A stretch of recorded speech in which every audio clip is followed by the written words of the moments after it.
It's The Real News. I'm Aaron Mate. We have covered various aspects of alleged connections between senior Trump administration officials and the Russian government, and how strong these connections really are. Michael Flynn was forced out as National Security Advisor after he lied about his talks with the Russian ambassador. But Flynn's ties with Turkey have not gotten as much attention. Flynn recently filed papers acknowledging he worked as a foreign agent on behalf of the Turkish government. Flynn was paid more than $500,000 while advising Trump's campaign. The White House says Trump was unaware, a claim Flynn's team rejects. Flynn's connection to Turkey also reveals much about the role of natural gas in the political webs of the Middle East. And joining us to discuss is Shir Hever, Real News correspondent in Germany. Shir, welcome. Thanks for having me, Aaron. So, okay, the Flynn controversy around Turkey has been that he was paid by a firm owned by a Turkish-American businessman to basically help lobby against Fethullah Gulen, this Turkish cleric who's living in exile in the U.S. and who Turkish Prime Minister Erdogan accuses of basically being behind a coup attempt. But you're looking at now Flynn's work on behalf of an Israeli company linked to natural gas. Is that correct? Yes, actually, this is what the Dutch company, Innovo, who is owned by this Turkish-American businessman, is claiming that, in fact, they were not hired they did not hire Flynn in order to get him to release Fethullah Gulen, but in order to promote the interests of an Israeli gas company. But it is true that Flynn did write an op-ed denouncing Gulen, which would then lend credence to this claim that he was hired by a Turkish national for that purpose. This may be an additional purpose of his work in Turkey, and it's not completely clear whose interests he would be promoting. What I think is interesting is that Flynn's very strong position on Iran, his very anti-Iran sentiment, actually plays right into the interests of the Israeli natural gas companies who are trying to sell their natural gas to Turkey.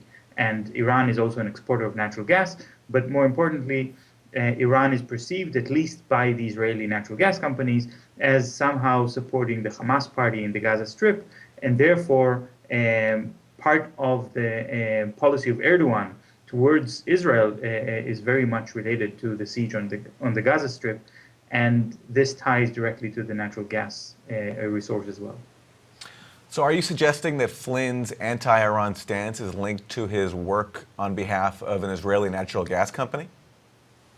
I don't know what caused his anti-Iran stance. It could also be that an Israeli gas company decided to hire him rather than somebody else because they found his views on Iran helpful.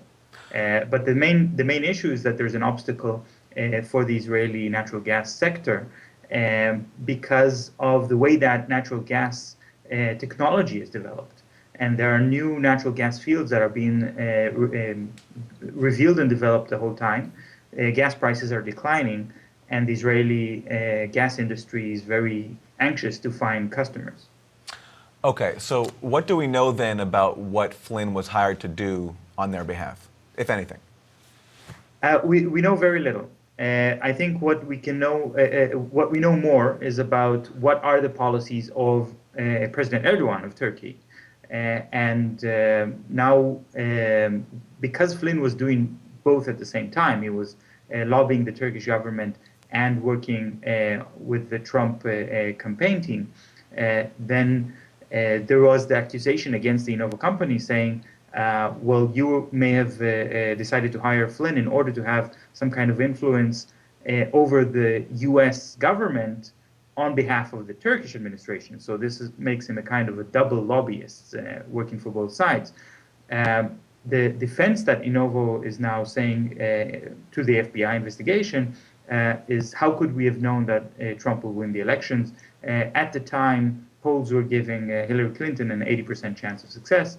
But I think from an economic point of view, even if they put this amount of money for the 20% chance that Trump will become the president, it's a pretty good investment. Okay, so help set the geopolitical scene here for us. this story that you're looking at has to do with Israeli natural gas interests. How do those interests impact Israeli relations with the U.S., with Turkey, and with, what you mentioned before, Iran? What is happening here geopolitically when it comes to natural gas? Well, like I said, natural gas is a rapidly developing technology. So what appeared to be a very expensive and difficult to obtain energy source is now becoming a very major source of energy for the Middle East or the entire Mediterranean region.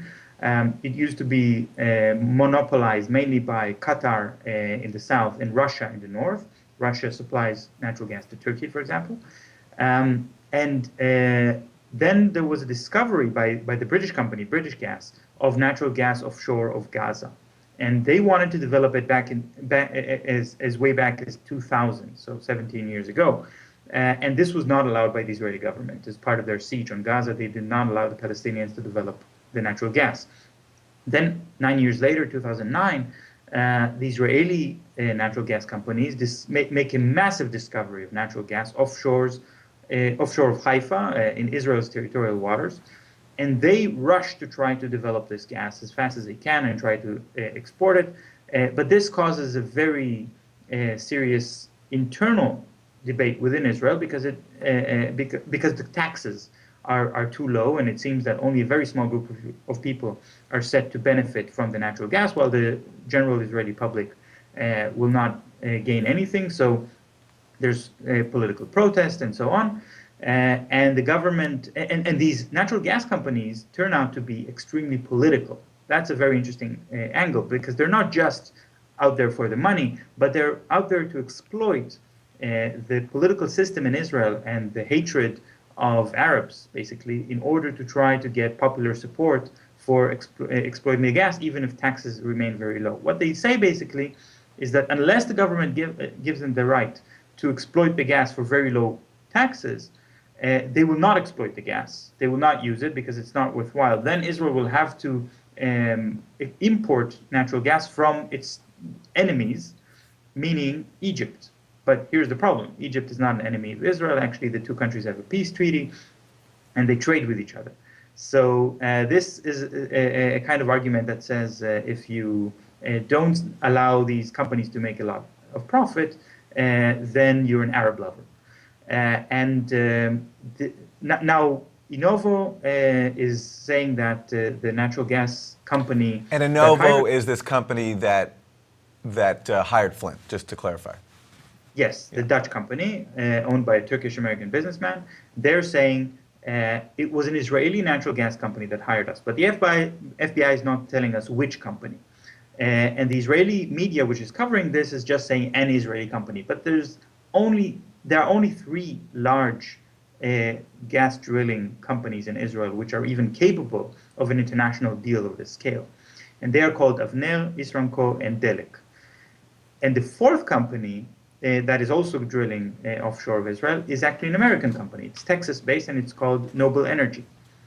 Noble Energy is also related to the regional politics, and it brings the U.S. into the story, because Noble Energy is one of the companies that is actually tied to the Trump administration. So here we have another tangent that links the Trump administration to natural gas coming from Israel.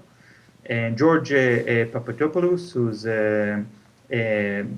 energy security advisor appointed by Trump, he used to work for the Hudson Institute, and as the Hudson Institute gave a prize to the CEO of Noble Energy, and also put pressure on the Israeli government to develop the natural gas and to export it as fast as possible. So here we see another angle to the story. What I think is and you asked me how this ties to Iran, how this ties to the geopolitics of the region. No country will want to buy the natural gas from Israel if they believe the price is going to drop very soon after they sign a contract. You don't want to buy a product when you expect this product's value to drop if you just wait a little bit. When will the price of natural gas drop? When the Palestinians in Gaza will be allowed to develop their own natural gas, and then they will compete, and the price can only go down.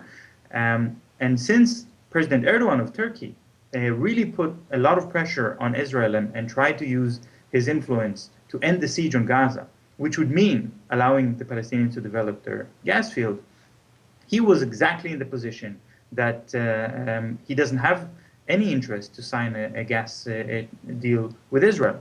But the Israeli companies are desperate. They need customers because they planned on selling it to Egypt, and Egypt has just made a big discovery of natural gas, and they're not interested in Israeli natural gas.